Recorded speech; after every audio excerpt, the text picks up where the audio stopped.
వచ్చేసి ఇప్పుడు లింగాన్ని చూపిస్తాం. హర హర మహాదేవ్ శంభో శంకర ఓం నమ శివాయ. 109 అండ్ ఇక్కడ నుంచి మీకు 109 లింగాలు అన్న, 109 లింగాలు.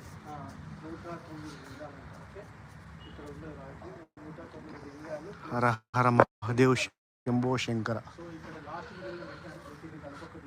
ప్లీజ్ కమెంట్ హర హర మహాదేవ్ ఓం నమ శివాయ. ఇది మల్లికార్జున సోమనాథ్ మల్లికార్జున వచ్చేసి సోమనాథ్ మహాకాళేశ్వరం ఓంకారద్వరం మల్లికార్జున లింగం. సో శ్రీశైలంలో ఎలాగైతే ఉంటుందో అలాగే ఉంది. అండ్ ఇది మహాకాళేశ్వర లింగం. ఓకే, మహాకాళేశ్వర లింగం.